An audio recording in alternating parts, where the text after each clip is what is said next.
Welcome to This Explainer. Today, we're diving into a deeply serious, analytical look at three fundamental life lessons, all drawn from a 28-year retrospective evaluation. We're examining the journey of a professional who completely re-engineered their life trajectory, and we're going to use these very specific insights to future-proof your own career and personal development. You know, when you hit a major milestone, like age 40, it's incredibly easy to just assume you have a complete, airtight understanding of how your career and your life are going to unfold. But, as we're about to see, there are some complex realities that really only become visible when you have the distance of time. Here is our roadmap board today. We'll cover the 40th year paradigm, the employment transaction, the midlife awakening, reassessing experiential wealth, and finally, strategic life protection. Let's start with Section 1, the 40th year paradigm, establishing the baseline. So at age 40, our source hypothesized exactly this. I'm at the top of my game right now. Coming off a highly successful run in his 20s and 30s, he'd made a major vocational pivot. He was launching something completely new, feeling intensely productive, and deeply believing in the sheer righteousness of his work. And honestly, at this stage in life, it's entirely common to heavily equate in career success with your fundamental self-definition. You're providing for your family, you're locking in promotions, maintaining a certain lifestyle, and effectively placing your job at the absolute dead center of your identity. You really feel like you have arrived. Moving to Section 2, the employment transaction, deconstructing the career illusion. Now here is the brutal, objective reality that becomes undeniably apparent by age 68. Employment is strictly a transaction. We hear that old cliche all the time, right? Find something you love and you'll never work a day in your life. Well, even if you are deeply, intensely passionate about your vocation, even if it's a business you literally built from scratch, the underlying mechanics are exactly the same. You yield your finite time, and in return, the entity provides financial compensation. That is the complete extent of the arrangement.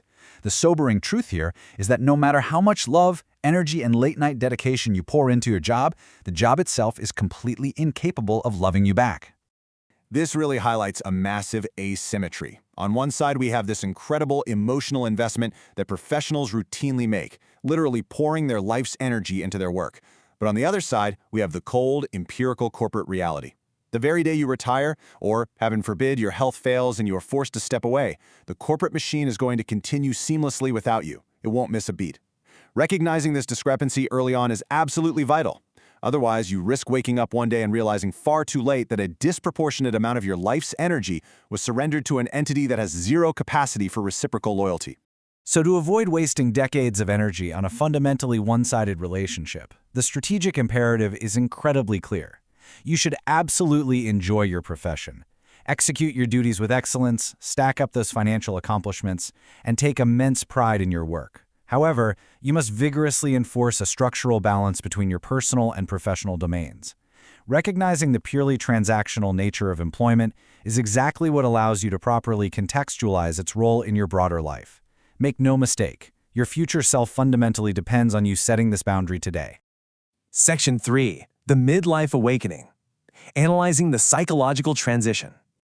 Our source notes how a psychological pressure cooker reliably builds up over decades. It usually starts with the ambitious, unbridled dreams of our 20s, but by the time we hit our 40s and 50s, the hard, empirical realities of adulthood fully set in.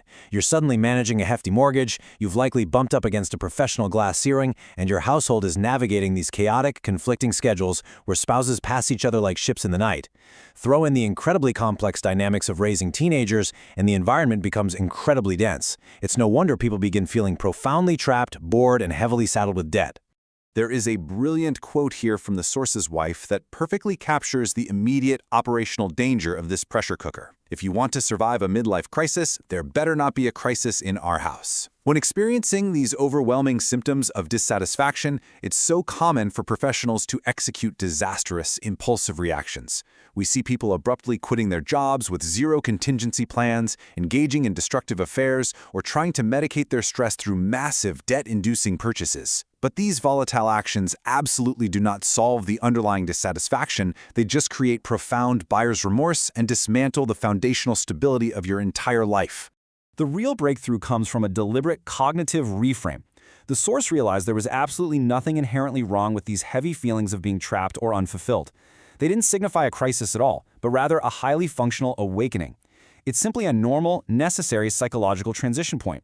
It's a prompt that forces you to pause and rigorously question your current resource allocation. Is your work actually worth the immense volume of energy it's extracting from you? Are you truly spending your life in alignment with your present-day priorities? This moment isn't a breakdown, folks. It is pure clarity. So instead of just passively coasting and letting institutional pressures dictate his fate, the source took this newfound clarity and enacted a strict discipline mitigation strategy. He stopped just taking what the corporate world dished out and executed a concrete plan. He aggressively focused all his remaining energy on eliminating debt and paying off the mortgage. He systematically improved his physical health and fitness, and crucially, he developed robust external hobbies, building a complex identity that was completely independent of his vocation. By reprogramming his life for total time autonomy, he and his wife successfully escaped the rat race, retiring early and debt-free to enjoy their empty nester years with unparalleled freedom. Which brings us to Section 4, reassessing experiential wealth and evaluating the outcomes. When we view life data from the perspective of a 68-year-old, we observe a massive, quantifiable depreciation in the value of materialistic upgrades. At 40, you often operate under the assumption that happiness is located just one socioeconomic level higher. But this pursuit almost always yields diminishing returns. Juxtaposed against that is the compounding, quite literally priceless value of simple familial moments. Looking back, the things that yield the highest appreciating value are the family trips, the simple gatherings, and the sheer ability to laugh and just enjoy existence. 0. That is the exact number of promotions, pay raises, and professional perks the source remembers as his greatest life treasures when conducting a retrospective evaluation over 6 decades of living. Let that sink in for a second. Literally 0. The milestones that completely consume our anxiety and dominate our schedules during our prime working years mathematically reduce to 0 in terms of long-term experiential fulfillment. And this leads to a fundamental realization. Authentic contentment requires significantly less capital than we are culturally conditioned to believe. The major strategic error is spending your critical, high-energy years endlessly chasing financial upgrades that will not proportionately upgrade your actual happiness. True experiential wealth and the ultimate freedom from that professional rat race relies far more on your relationships, your health, and your capacity to appreciate simple moments than it does on crossing some arbitrary threshold of extreme financial accumulation. Finally, Section 5, Strategic Life Protection. Let's look at the concluding impact. If our source could engineer a way to speak directly to his 40-year-old self, bypassing all the noise and intense ambition of midlife, he would issue this definitive 5-point mandate. You must aggressively guard these irreplaceable assets. Protect yourself, protect your family, protect your marriage, fiercely protect your time, and protect your health. These are the core elements of your life portfolio, and they require active, daily defense against the endless transactional demands of your career. Because if you do not actively protect these 5 pillars, the institutional machine will quietly consume them. Ultimately, life is not some secondary objective that mysteriously begins only after you hit retirement. It is the immediate reality you are executing at this exact second. You are living it right now. Understanding the transactional nature of work, the real value of experiential wealth, and the absolute necessity of strategic protection shifts your entire operational paradigm. So armed with the retrospective clarity of a 68-year-old, how will you adjust your priorities today to ensure you aren't sacrificing your present for an illusion of the future?